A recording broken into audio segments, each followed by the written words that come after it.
my dear students, we will continue the topic human reproduction. Actually, we have started this topic before the commencement of the lockdown. Anyway, let us continue it now. We have to study both male reproductive system as well as female reproductive system. First of all, let us study about male reproductive system. The male reproductive system consists of different structures: testes, scrotum, epididymis, vasa deferens, ejaculatory duct, urethra, penis, and the associated glands, seminal vesicles, prostate gland, and bulbourethral glands or Cowper's glands. Now, first of all, let us study about testes. The testes are essential male reproductive structures because they produce sperms. Human testes are extra-abdominal. That means these are situated outside the abdomen in scrotal sacs.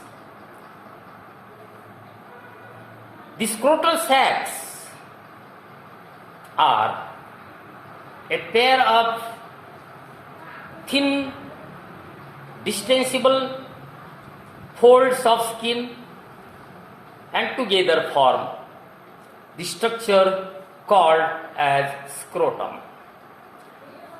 So these are scrotal sacs. This is one scrotal sac, another scrotal sac.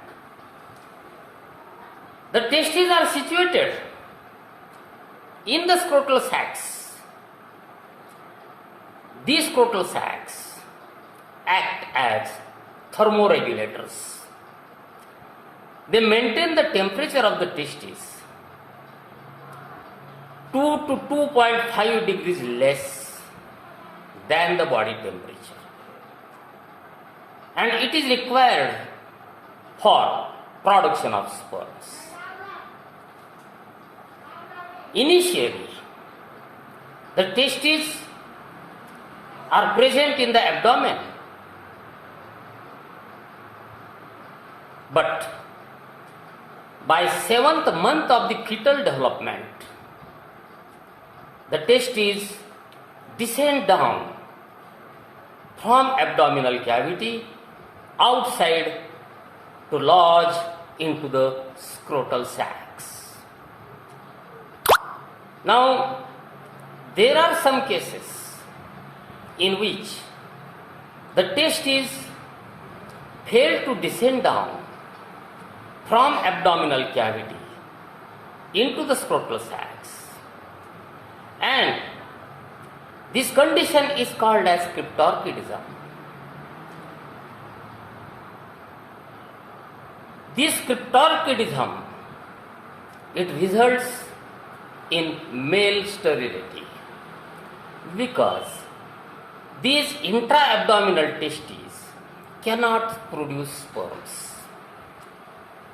Now, if we study the structure of testes by taking a transverse section, so histological structure of the testes, it is like this.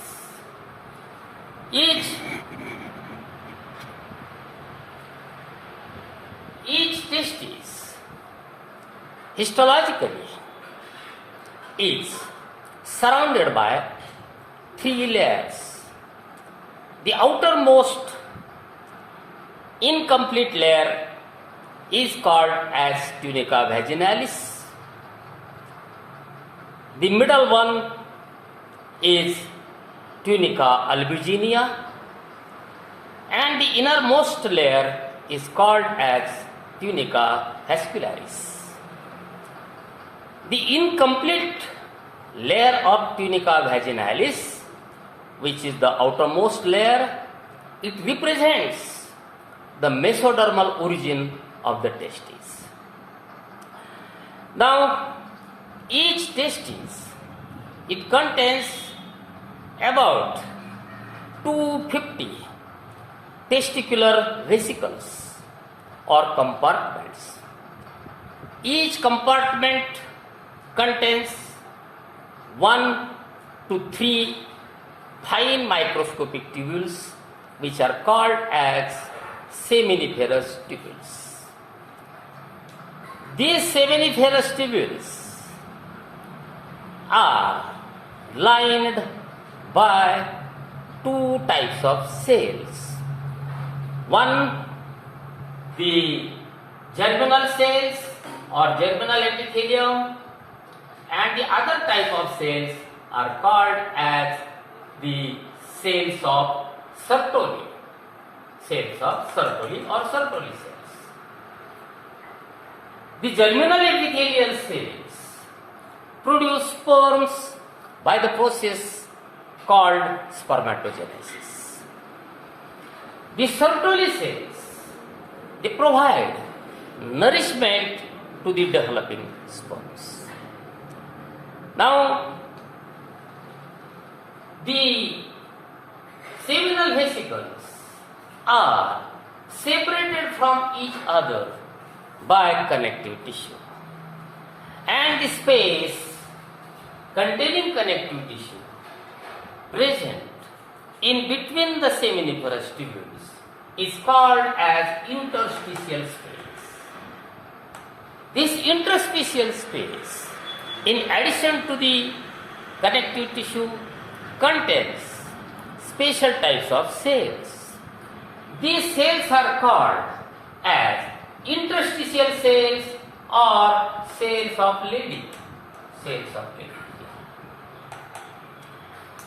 These cells of Leydig are very important because they secrete male hormones, male sex hormones called as androgens. The main androgen is testosterone. This hormone, it is responsible for development of male secondary sexual characters.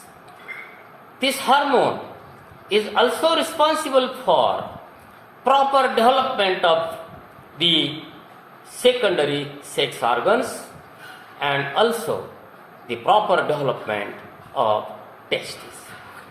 Now, after studying the testes, let us study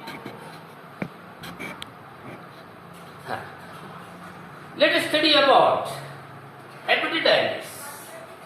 So, epididymis is a compact cap-like structure present on the anterior surface of each testis.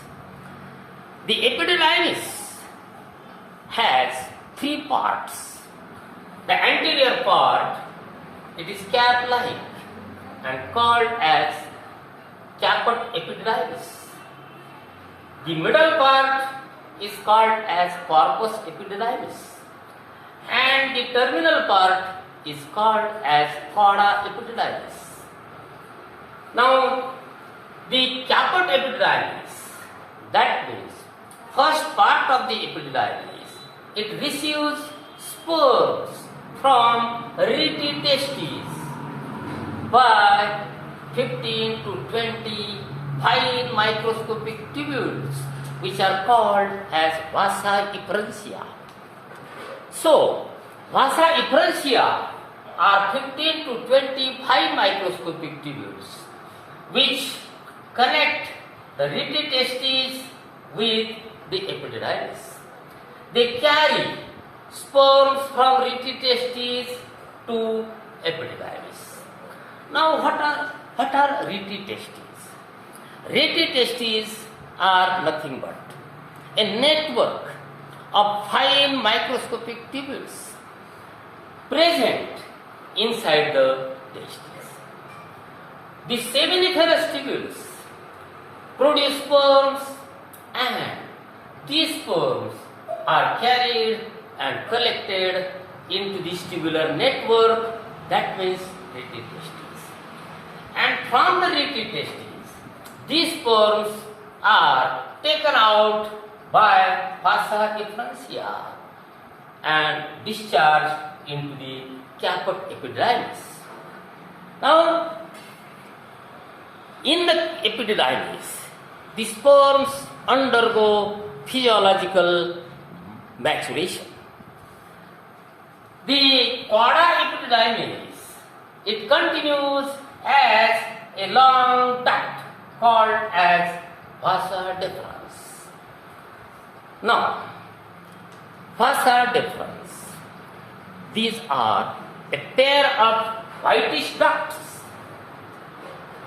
which arise from the chorda epididymis and run upwards into the abdominal cavity. They arch over the urinary bladder and join with the duct of seminal vesicle to form a very short duct, and this short duct is called as ejaculatory duct. So this is ejaculatory duct.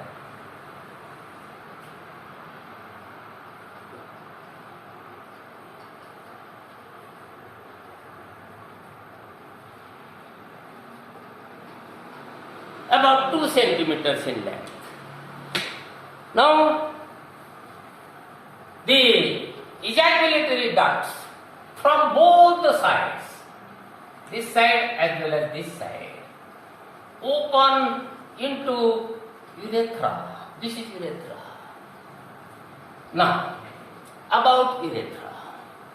Urethra is a long tube about 20 centimeters in length, and it arises from the base of urinary bladder. It runs through the penis and opens to the outside by an opening called as urinogenital opening, or also called as urethral meatus. Now, this urethra carries urine from urinary bladder. It also carries semen from ejaculatory ducts. It also receives secretion from prostate gland. It also receives secretion from bulbourethral glands. And all these secretions, that means the spores carried by vasa deferens, seminal fluid secreted by seminal vesicles, prostatic fluid secreted by prostate gland, and the alkaline mucus secreted by Cowper's glands or the bulbourethral glands. All these components together form a fluid which is called as semen. Now, this urethra also carries semen along with the urine at 2 different times. It carries urine during micturition, and it also carries semen during coitus activity or sexual intercourse. As this urethra carries both the components at different times, it is also called as urinogenital duct. Now, penis. Penis is a spongy, erectile structure which surrounds the urethra. The penis, it consists of three spongy columns which are richly supplied with blood. Immediately surrounding the urethra, there is a continuous spongy column surrounding urethra, and it is called as corpus spongiosum. Corpus spongiosum, it ultimately is surrounded by two columns which are called as corpora cavernosa. So, all these spongy columns, they are richly supplied with the blood, and because of this structure, spongy nature of the penis, it gets erected during sexual excitement. The terminal part of the penis, it shows a bulging, and it is called as glans penis. It is highly sensitive to touch. The glans penis is partially covered by a loose fold of skin called as foreskin. So these are different structures associated with the male reproductive system, or they form the male reproductive system. Now, there are three types of glands which are associated with male reproductive system. These glands are a pair of seminal vesicles, single unpaired prostate gland, and paired Cowper's glands or bulbourethral glands. Now, seminal vesicles. Seminal vesicles are a pair of glands which are situated just below the urinary bladder. Seminal vesicles secrete seminal fluid. Seminal fluid contains important components. The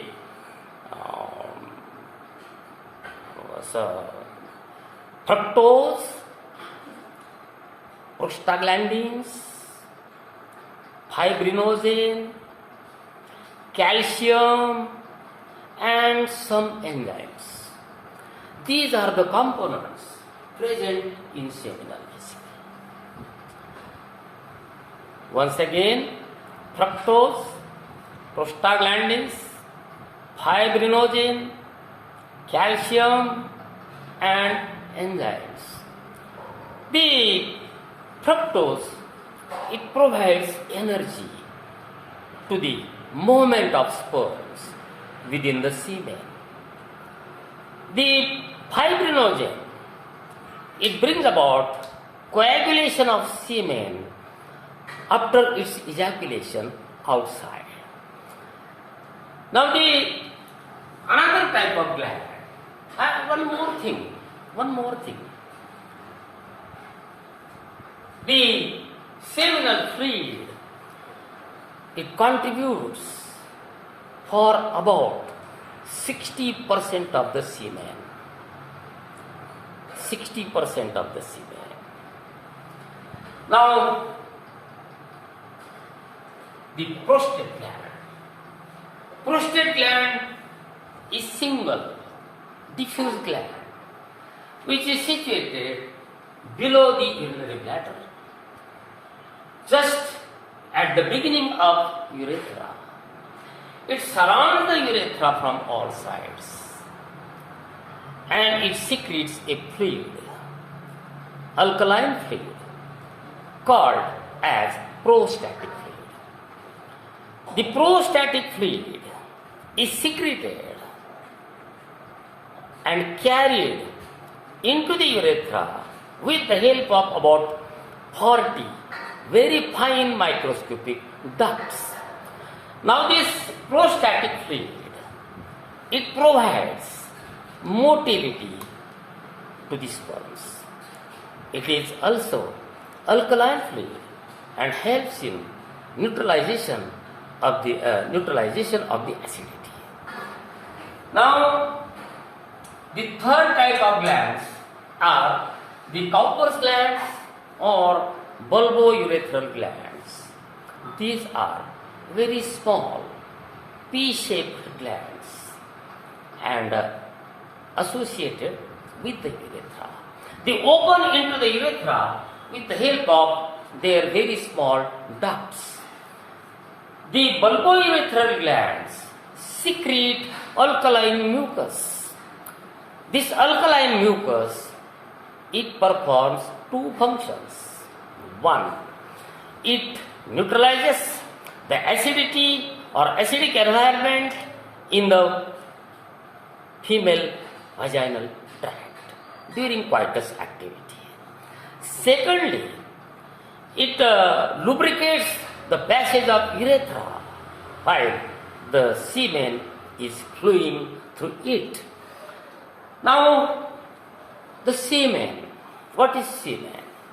Semen is a mixture of four components. One, the sperm, which contribute for about 10% of the total semen. Then seminal fluid, it contributes for about 60% of the total semen. The prostatic fluid, it contributes about 30% of the semen. And finally, the alkaline mucus. So all these components form the semen. Now, for ejaculation during coitus activity, about 3 to 4 ml semen is discharged into the female vaginal tract. Now, this semen contains about 200 to 300 million sperms. For proper fertility, out of these sperms, about at least 60% sperms must be with normal shape and size, and about 40% of the sperms must have vigorous motility. So this semen is then functional with these two conditions. Now we have to study the structure of the sperm.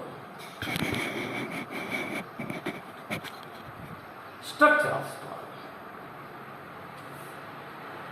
The sperm is male gamete, active. It has 4 parts: head, neck, middle piece and tail.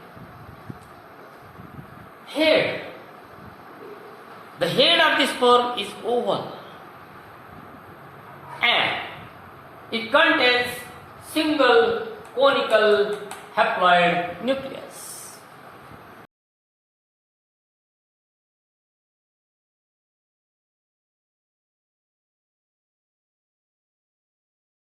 In order to provide accommodation to the